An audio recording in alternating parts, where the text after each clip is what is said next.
Hello, guys, and welcome to another episode of Crooked Illness. As you can see from the title of today's episode, speaking on addiction, loss, and recovery, this is what we are going to be getting into today. And here to share his story related to this is my guest, Nick Lechnir. Nick is an author, speaker, photographer, and the founder of Leapfrogging Success.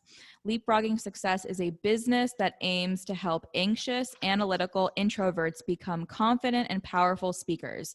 Nick is joining me today to share his story on how he used his experiences related to addiction, abuse, trauma, and mental health struggles to become an accomplished speaker.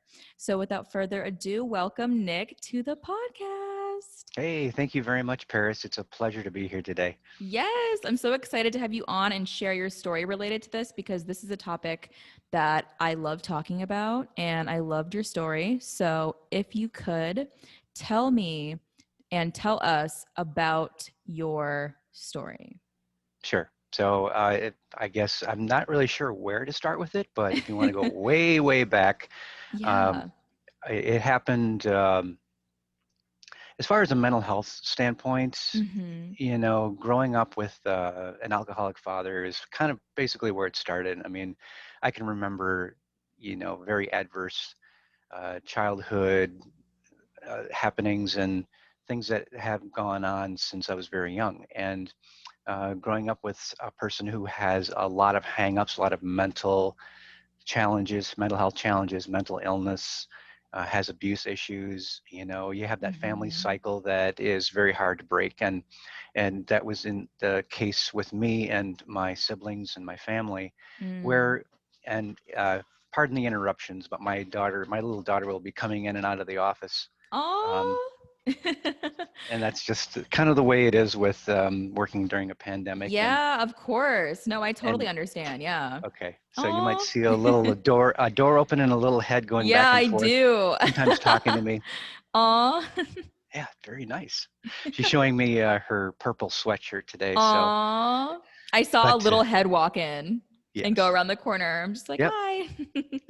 So I guess my story begins way back when I was a small child, and Hmm.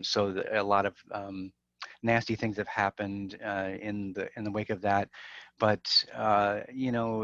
the thing about mental health challenges, yep, and have been a part of my life since I was very young. So we're talking Hmm. about like depression, extreme anxiety, Hmm. fear, doubt, lack of self-confidence, self-esteem, even to the point of suicidal thinking. And that's sometimes a regular occurrence for me, almost daily.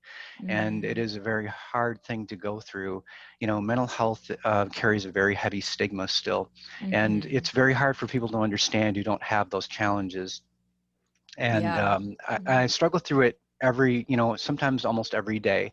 And there are ups and downs, periods in and out of where I have good mental health and I don't have good mental health. And so Hmm. it's always a challenge to get through that. So I guess if you were to progress through my life, I've always failed with public speaking and, just communication skills in general, being heard, being Hmm. understood, having a high, Myers-Briggs INTP introverted personality. Mm. And with that comes a lot of challenges as well. So growing up with someone who has a lot of problems and the family trying to work through those problems, it's just an extra challenge on top of that. Yeah. And so, things led to other occurrences in my life. And as I grew older and older, I kept failing and failing with communication skills, speaking, and then I never really even considered public speaking because I was just so terrible at it. I just had resigned myself Mm. to not venture off in that area. I just didn't want the pain of, you know, always failing with speaking or communication. Mm. So I just avoided it. And that's what a lot of people like me do is they avoid it because the pain is so great Mm. and they're not exactly sure if they're ever going to do it, or ever be good Yeah. at it. And they quit. And I've quit a lot of times in my life and it's been Hmm. very painful. Now, later in life, and if you think about it from a perspective of, your parents have always been part of your life for good or bad, and we're never perfect. Hmm. And in the case of my father, he meant well, but he just had a lot of problems. And I Mm-hmm. can see past that now because he's been gone for about 20 years. He died Mm. in the year 2000.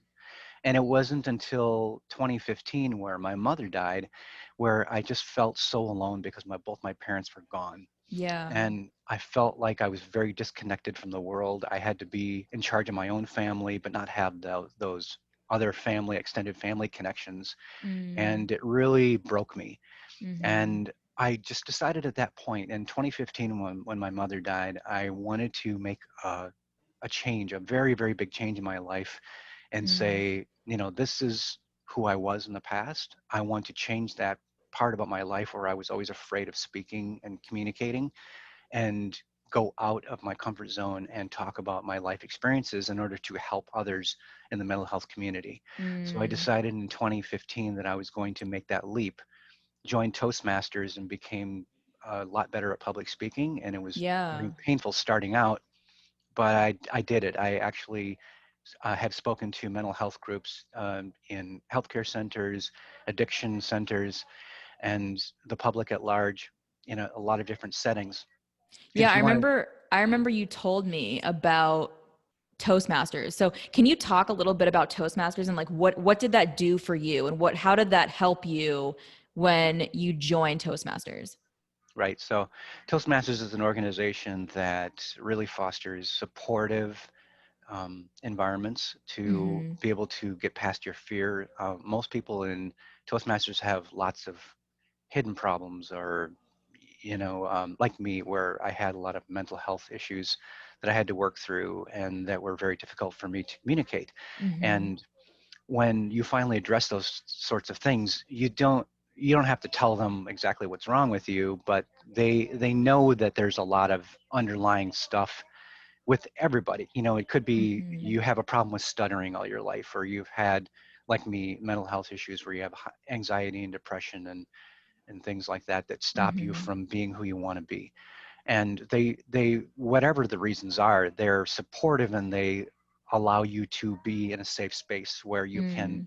you can talk about things that are meaningful to you. In my case, I had a goal. I had a specific goal to talk about my childhood and the mental health challenges that I went through. And that I made that my goal, and I told them as such. I said, this is what I want to do. Can you help me? And they were Mm. so supportive and helpful. My local club, and getting Yeah. into that spot where I could actually speak in a great way, Mhm. organize my thoughts in a Yeah. way to make it impactful, and be able to give, a 5-minute speech, a 10-minute, a 20-minute. And I've been Mhm. actually giving hour-long, up to 2 hours Yeah. talking about this. And that's not easy Wow. given the content that you're talking about too. Yeah. I remember you told me. So after Toastmasters, I know you said the first speech or talk that you did was an hour long. So can you talk about that transition? So how did you go from, the place where you were extreme, like really afraid of speaking and doing all of that to being able to, do Toastmasters and then get up and talk? And I forgot how many people you said there was a lot of people there There too. was, then 50 my first was or 50, yeah. yeah, And if 50 you want to people. talk collectively over the years since Hmm. 2015, it's been Yeah. thousands. I don't remember how many now, but it's been Wow. collectively thousands of people, and it's been so gratifying to be able to say Yeah. that. But it started out with 50, and it was really, really tough, really Hmm. nerve-wracking. Again, with the content that I had, it's very sensitive content, and Hmm. there were times where I had to pause because it really affected me, and I had to collect my emotions as Hmm. I was doing it. But Yeah. when I got finished, it was just the most amazing feeling in the world to be able to get that all that out, and then to an audience where they could understand you Hmm. on a very deep level and say, hey, if you connect with someone on that deep level, you see it right in their eyes right away. Hmm. I was able to lock eyes with certain people in the audience, and they're with the head nods and the smiles, and they're like, yes, Hmm. yes, that's Yeah. exactly what I went through too. And to know that they're not alone, it was the most important thing. Wow. Because I remember when you were describing that to me, like when you were looking in the audience, you said that, seeing those smiles, those head nods, those signs of people are receiving what you're saying and it's resonating with them. Because I know, especially from someone like you who's getting up on stage for an hour and talking about, like you said, something that's so sensitive and personal to you and your life and your story, to go from being so afraid to being able to talk about you and all of that is, I feel like pretty crazy. Because, it's not like you're getting up on stage and talking about, giving a presentation about, history or bugs or trees or things like that. You're talking about you and your Right. life. And, what, like what sort of things did you do to prepare for that first presentation that you gave? Right. So in Toastmasters, they give you an opportunity to do an icebreaker. And so Mm-hmm. that's basically just like a 4-minute speech talking about yourself with any subject, just to get up there and do it and break that ice first Mm-hmm. to get the ball rolling for other things. Well, I was under the gun to get this done. And Mm-hmm. I kind of had the mentality of I scheduled my presentation to the mental health audience, but I wasn't experienced enough yet. So there's no Yeah. way around the experience. You have to have the experience first, Mm-hmm. because nobody gives a great speech right out of the gate. Yeah. Very, very few. I mean, it's rare. It's a rare occurrence. Mm-hmm. Somebody has to really be exceptionally talented, or in some way be able to do that. And I wasn't Yeah. even anywhere close. But I I asked a couple of experienced members of my club to help me through some of this, like, extreme anxiety I was going to go through. And it was Mm-hmm. true. I went through terrible anxiety before I got up and did it. And to the point where I was almost physically ill. I felt Mm. like I wanted to vomit right before I got on stage Wow. with a microphone and a video camera in front of you and an audience. It's like, it's so Yeah. overwhelming. But if you just go through that, it was the most amazing feeling in the world afterwards. Then Wow. the adrenaline takes over after you get started. And the fact that I had such a receptive and forgiving and supportive audience made all Mm. the difference in the world.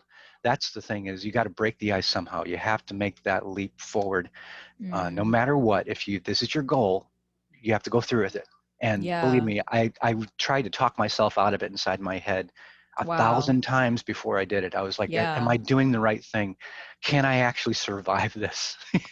Yeah. And I never thought I could do it, but now it's like as familiar to me as getting up to eat breakfast in the morning is getting Yeah. up to give a talk. It's Because just it's so just amazing. crazy when you told me that you went from being the way that you used to be to speaking to thousands of people.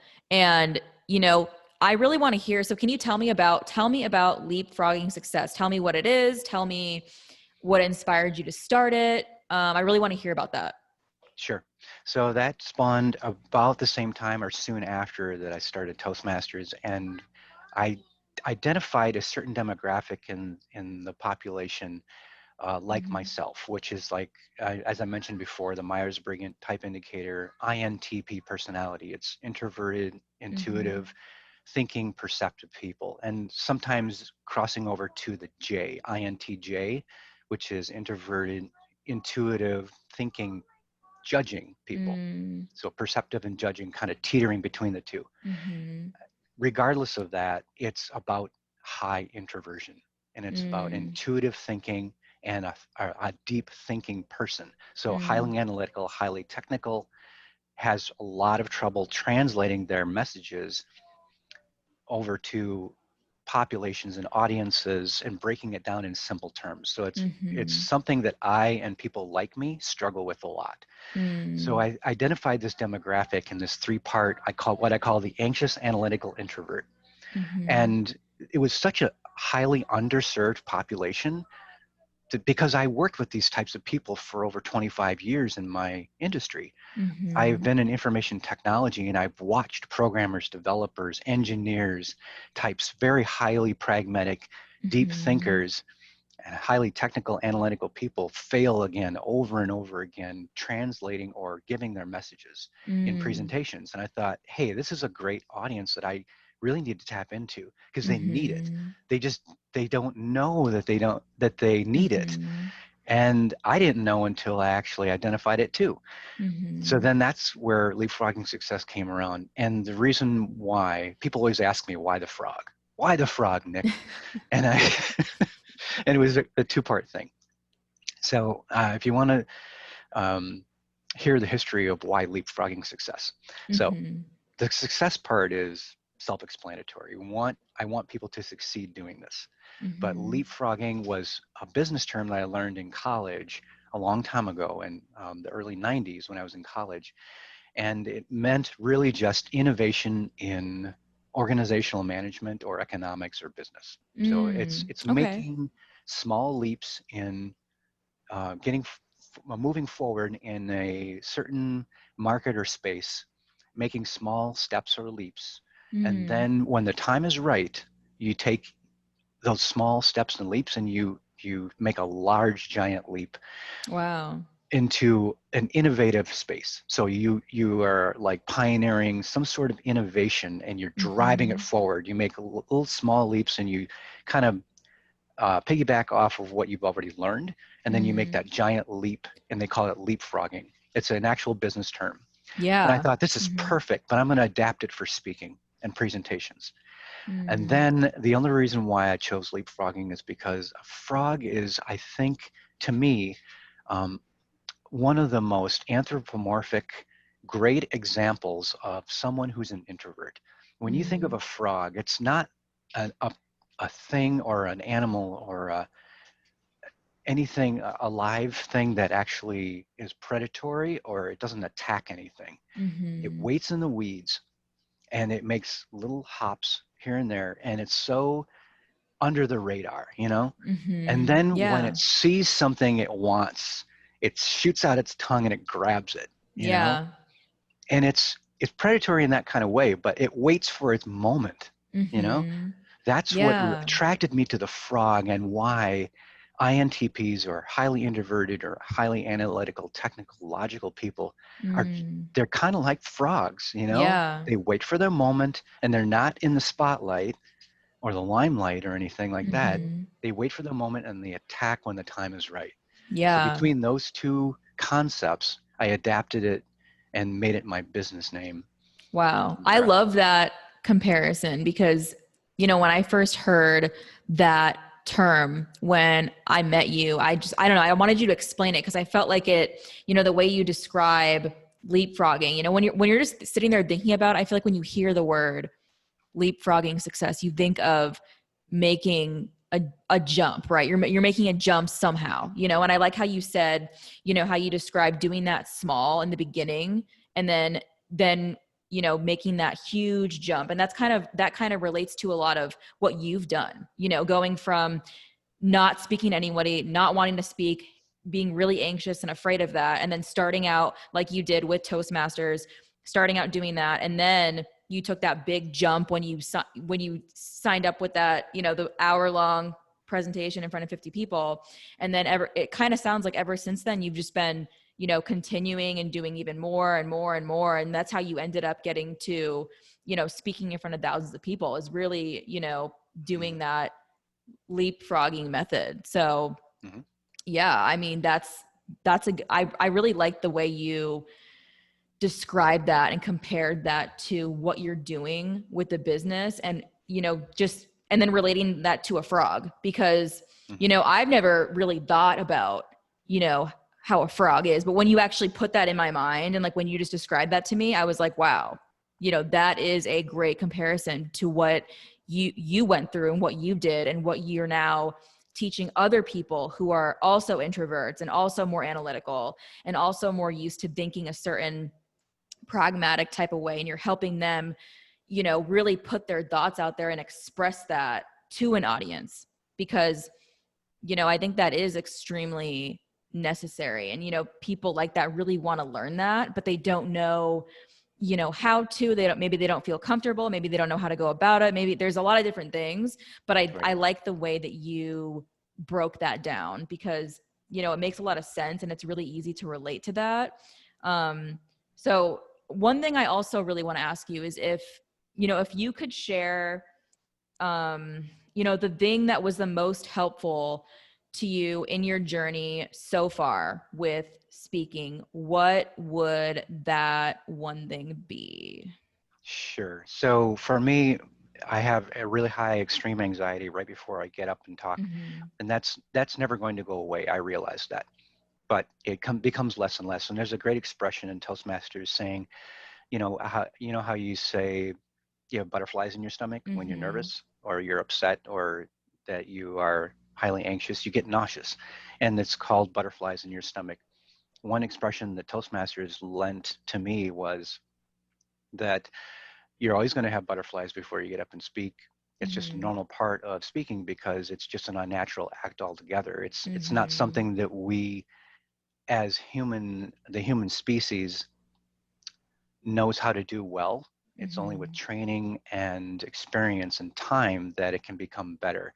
It's never Mm. going to go away, but at least with Toastmasters or any program that you use to make that anxiety less, you can make your butterflies fly in formation.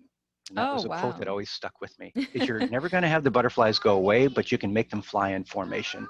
And I've Wow. definitely done that. I've always taken that Yeah. to heart ever since. Yeah, I like that.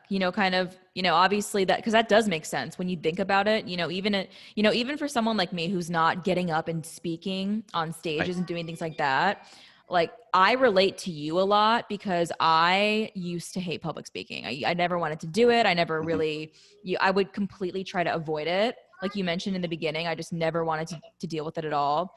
And I feel like no matter what you're doing, as long as you're like in public and even if you're talking in front of like 10 people, right? Maybe like 5, 10 people, um, you're gonna, you might feel nervous. You might get that like feeling of being anxious and it never does go away.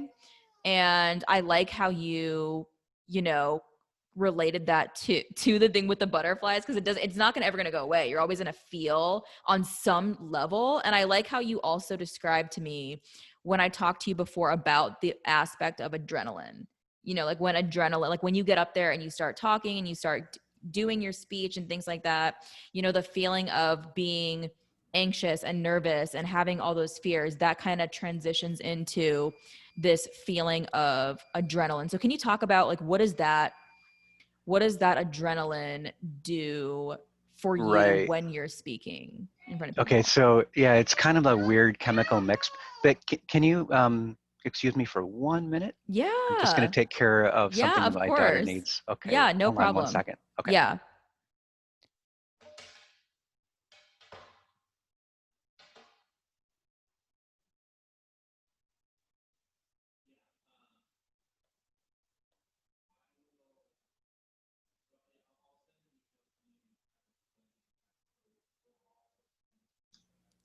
Okay, I'm good now. Okay, you're back. Yeah, sorry. Yeah, so yeah, you're totally fine. Yeah. So if you could get into what does that feeling of adrenaline do for you when you're on stage and you're speaking to a large crowd of people? Like what Sure. is that? So it's kind of a weird combination and a mix that it's kind of different for everybody. But there's Mm, this chemical reaction of brain chemicals that go on. If you do some research about brain biology and chemistry and stuff, it's a mix of adrenaline and cortisol. mhm. Mostly when you are afraid, it's the flight or fight Mhm. response that we as humans are basically hardwired with as um, from way back, Mm. from our Mhm. ancestors, and that's what makes us afraid or makes us fight to get out of that situation. So that's really what's going on with public speaking fear, I believe. Mhm. It's adrenaline, which makes you take action, and it's the cortisol, which if you in certain amounts allows you to act quickly to get out of a dangerous situation. Too much Mm. cortisol is dangerous and can kill you. It Yeah. can make your brain shut down. But if you have high levels of anxiety before you get up and speak and you never really address that and try to fix it Mhm. or make it less, it's going to take over and it's going to ruin everything for you. So Wow. it's knowing that it's the awareness of having high adrenaline and high cortisol in the brain to have certain techniques and methods to get you through that Mm. and reduce that tension. So what I do is I actively have um, methods to help myself calm down before I speak, which is Mm-hmm. breathing exercises, getting a little bit of exercise to get that nervous energy out.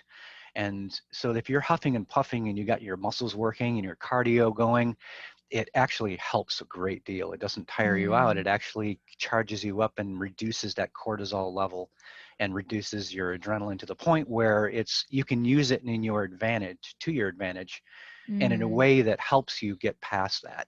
When you are speaking too, in the first couple of minutes, the adrenaline and cortisol is very high because you don't know how the audience is going to take you. Mm. Normally it's going to be fine. 99% of the time it's going to be fine because Mm. normally an audience wants you to succeed and they want to look at you and have everything awkward and be cringeworthy. I mean, Yeah. you're mostly rooting for you, except for maybe one of these psycho or social paths out there that want you to fail, but that's the exception rather than the rule.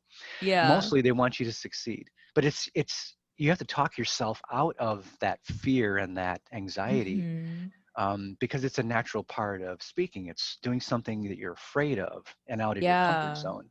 um, so then once you get past that few minutes of initial fear, my knees will shake, and Mm. my body will just be rumbling, and my voice can quiver, and I can feel nauseous and Mm-hmm. sick. But then now I know that if I'm prepared and great I have great content and stuff to talk about, and then I know the techniques now and the methods that Mm. really get my audience going and connect with them quickly.